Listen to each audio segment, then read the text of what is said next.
अच्छा हाणे हे पोलिनोमल्स आहिनि जंहिंजा कोएफिशिएंट सिंपल जेके आहिनि सो 10 में आहिनि, बसि एतिरो ई फ़र्क़ु आहे। हिनखे परेशान थियण जी ज़रूरत न आहे।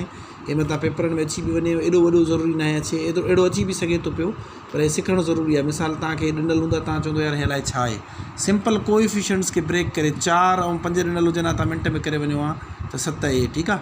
हाणे सिर्फ़ु कोएफिशिएंट ॾिना अथऊं, उहो हे आहे क्वेश्चन नंबर 5, 4.a 5.7 ऐं प्लस 3.2c।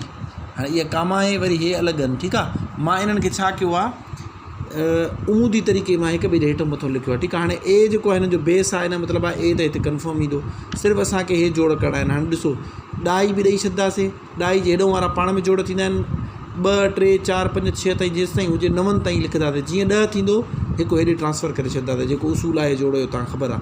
5 ऐं 5 10, 0 हिते, हिकु काॾे हली वेंदो, हेॾे हली वेंदो। 4 ऐं 3 7 ऐं 1 8 हलिया ईंदा, ठीकु आहे। 8.0 आहे, हिन जो मतिलबु आहे तव्हांखे अॻिते हली चलो हिनखे पाण लिखूं था पिया, पर ॾाई जहिड़ो 0 लिखण जी ज़रूरत न हूंदी आहे, सो हे कटे सटे ईअं खणी चऊं त हे 4.5 हुया, तव्हां ख़बर आहे ॾाई में हाणे तव्हां पढ़ी आया आहियो, हे 3.5 हुया, 4.5 ऐं 3.5 8 ई थींदो आहे। हिते अचो त हे बेस सेम आहे, त इन जो जवाबु त बी ईंदो ई ईंदो। हाणे हिननि खे असां ॾाई ॾेई करे ॾाई जे हेॾो वारा पाण में जोड़ कंदासीं, 7 ऐं 3 10, 0 हिते, हिकु मथे वियो, 1 ऐं 5 6, 6 ऐं 1 7, हे 7.0 अची वियो। हिन में बि 0 लिखण जी ज़रूरत न आहे, हिनखे असां हेठि ठाहे करे लिखंदासीं। हिन में बि अगेन ॾिसो बेस त सेम सी ईंदो, ॾाई बि हिते ईंदी, ॾाई जे हेॾो वारा पाण में जोड़ कंदासीं, ॾाई जे हेॾो वारनि जो जवाबु हिन पासे ॾों लिखिबो आहे, हेॾो वारनि जो हिन पासे ॾों। जीअं मां अर्ज़ु करियुमि 3 4 5 6 7 8 9 ताईं हूंदो त हिते लिखंदासीं। जीअं 10 थींदो 11 12 त 1 2 0 जेको बि उहो हिते, बाक़ी हिकु हेॾे ट्रांसफ़र।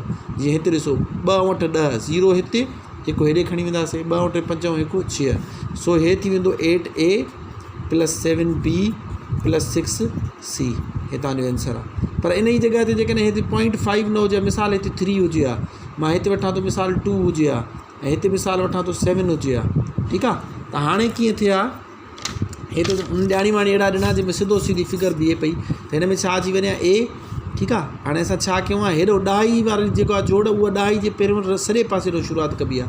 5 ऐं 3 8, ॾाई ॾेई करे 4 ऐं 3 7, 7.8 थी वञे हा, ठीकु आहे। हाणे जेकॾहिं तव्हां मिसाल हीअं कंदो 8.2 ऐं जेको आहे सो 5.3, हाणे जेकॾहिं हीअं कंदो 2 ऐं 3 5, हिते ॾाई 5 ऐं 8 13, पोइ सही आहे। पर जेकॾहिं तव्हां हीअं कंदो न, हेॾो अॻु में थी वेंदो 13, त हिकु मथां हिते लिखो 3 हेॾे खणी वञो, ग़लति थी वेंदी। उअं ई तव्हां ख़बर आहे जोड़ राइट साइड में शुरू कबी आहे, जोड़ या कट, ठीकु आहे। हाणे हिते मां चेंज कयो, जेको आहे हिते मां लिखियो आहे 2, त हाणे छा थी वेंदो, हिते b ईंदो, हे ॾाई ॾेई करे हितां पाण में जोड़ कंदासीं, 2 ऐं 3 5, हिन पासे ॾों वरी पाण में जोड़ कंदासीं, 5 ऐं 1 6, हिते विच में प्लस ॾेई छॾंदासीं। वरी अगेन ॾिसो 7 ऐं 2 9, ई हेॾो जोड़ न करणी आहे, हिन पासे ॾों शुरू करणी आहे, यानी सी लिखी करे। हाणे मां हितां चयुमि त ॿिनि जी जॻह ते जेकॾहिं हिते घणो हुजे हा, 2 हिते साॻा हुजनि हा, हिते मिसाल था वठूं 6 हुजनि हा, त हिते घणो अची वञे हा, 2 ऐं 6 8 अची वञे हा, हिन पासे 7 ऐं 2 9 अची वञे हा, हे तव्हांजो जवाबु थी वञे हा, ठीकु आहे। सिर्फ़ु ॾाई जी जोड़ तव्हांखे अचणु खपे, तव्हांखे कंहिं बि तरीक़े सां घुमाए सघनि था पिया। हाणे इहे तव्हांखे 3 4 मां हितां करे ॾेखारियनि, मथनि में बि हेठनि में बि।